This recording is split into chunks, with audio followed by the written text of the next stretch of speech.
ओम शांति। पहला આપણે 2 મિનિટ ભગવાનને યાદ કરીશું। ચાલો આપણે આજે 500 ગ્રામ મેંદાનો લોટ લીધો છે। આજે આપણે ફરસી પૂરી બનાવવાની છે, જે પડવાળી પૂરી આવે એ બનાવશું। તો સૌપ્રથમ પહેલાં આપણે 500 ગ્રામ મેંદાનો લોટ લીધો છે। હવે એને લોટ બાંધવાનો છે, એટલે આપણે પહેલાં મોણ દઈશું। મોણ મેં અડધો વાટકો લીધું છે, અડધો વાટકો તેલ લીધું છે। હવે આપણે જીરું, આખું જીરું મેં 1.5 ચમચી જેવું લીધું છે।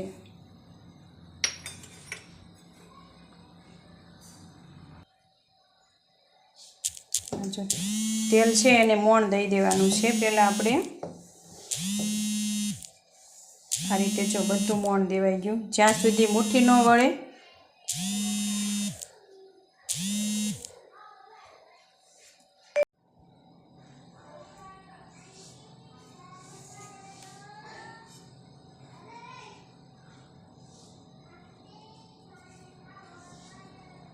જો આ રીતે આપણે મોણ દેવાઈ ગયું છે, બરાબર।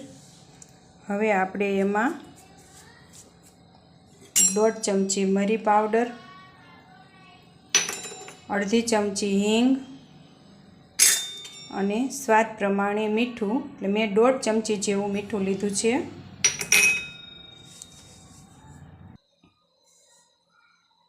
હવે આપણે લોટ બાંધવાનો છે, લોટ બાંધી લઈશું।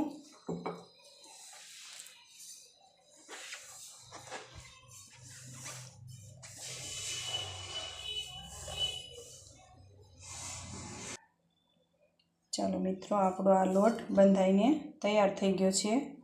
હવે આપણે આની પૂરી બનાવવાની છે, બરાબર। ચાલો હવે વણવાનું શરૂ કરશું। ચાલો આપણે પડવાળી પૂરી બનાવવાની છે, એટલે મેં એને લઈ લગાડવા માટે એને આપણે 1.5 પાવડા જેવું મેં તેલ લીધું છે અને 1 વાટકી મેં મેંદાનો લોટ લીધો છે, તે તેમાં મિક્સ કરી લઈશું આપણે।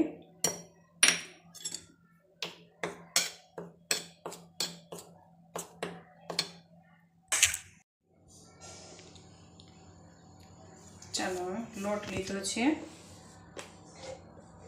હવે આને આપણે જેમ રોટલી વણવી તેમ વણી જ લેવાનું છે।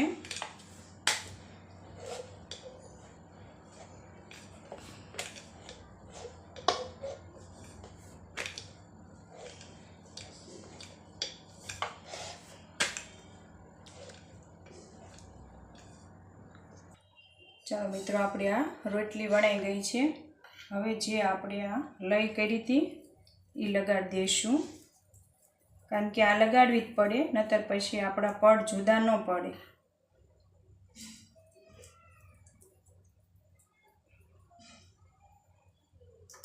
પછી આપણે ઉપરથી થોડો લોટ લઈશું, પછી આપણે પડ વાળી લઈશું આ રીતે ગોળ ગોળ। આ રીતે આપણા પડ વળી ગયા છે।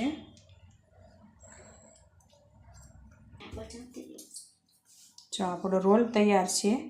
હવે આપણે એને નાના નાના આવી રીતે કટ કરી લેવાના છે, પછી તેની પૂરી બનાવવાની છે। જો આ રીતે આપણે કટિંગ બધાયનું થઈ ગયું છે, રોલ હતો એનો। હવે એને આપણે વણી લેવાના છે આ રીતે, પછી આપણે વણી લઈશું, આ રીતે વણવાના છે।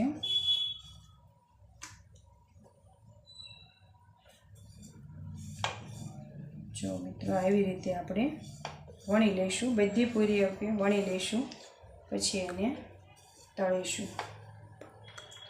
ગોળ પૂરી બનાવવાની છે આ રીતે, અને પડવાળી પૂરી તૈયાર થાય છે આપણે।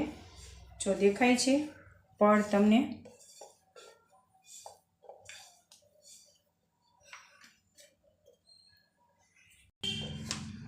જો મિત્રો, આપણી આ બધી પૂરી વણાઈ તૈયાર થઈ ગઈ છે।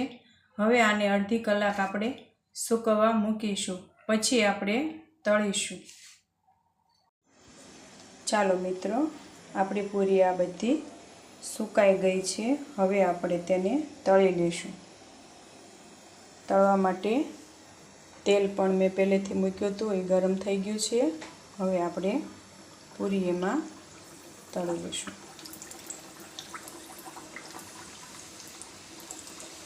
આ રીતે બધી પૂરી એમાં 8 થી 10 નંગ જેટલી પૂરી નાખવાની છે અને ધીમા આંચે તળવાની છે. એટલે ફૂલ રાખીશું તો પૂરી લાલ થઈ જશે, એટલે ગેસ ધીમો જ રાખવાનો છે.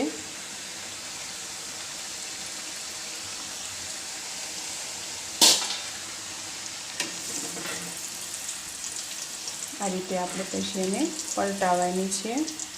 ધીમે કરીને પલટાવશું એટલે પડ આપણા બધા વિખાઈ ન જાય. આ રીતે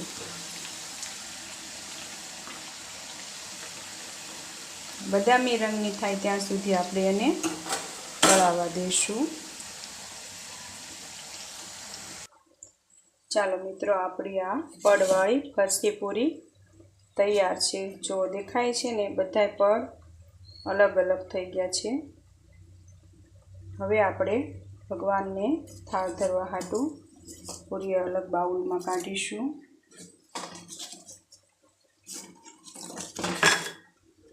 જો આપણે આ ફરસી પૂરી પડવાળી પૂરી તૈયાર છે, બરોબર. હવે આપણે ભગવાનને થાળ ધરી દઈશું.